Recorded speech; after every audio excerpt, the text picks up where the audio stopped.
Good afternoon friends. आशा कर समस्ते भलरे थे। आपंक दिन भलरे जाओ। जय जगन्नाथ। चलतु आज बनइबा कंचा माछ बेसर। प्रथम कढ़ई गरम करके तेल पकईदेली। तेल गरम हो गला या पियाज पकईदेवी। पियाज बेस भाजबेनी हल्का पियाज भाजीदेली। भाजिकी माछ पकईदेवी। एवं माछ को प्रथम हलदी लुण गोल रखी थी। और छोट छोट माछ ना एमती कंचा बेसर कले ही भल लगे। आम घर तो प्राय टाइम एमती हुए। मत भी बहुत टेस्टी भल लगे। तो आपण मैंने भी मुझे बनाऊँगी एमती बनईकि खाइबे बहुत टेस्ट लगे।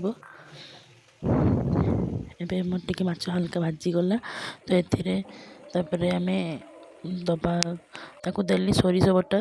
जो सोरिष बटारे मुझे पानी रे मिसेक रखी थी। हलदी लंका गुंड जीरा गुंड लुण सब पकईकि रखी थी गोलैकि पकईदेली। ए माछ आमर टिके फुटीज। फुटीगला आम किसी समय छाड़ीदे 5-10 मिनट छाड़ीदे। 5-10 मिनट छाड़ीगला से फुटीगला। बेसी पानी रही भल लगे। एमती गाढ़ा रही भल लगे। तो आपण मैंने भी घरे बनातु केमती लगे टेस्ट करके मत कमेंट रे जनइबे। और प्लीज़ मो चैनल को शेयर और लाइक एंड शेयर करदेवे।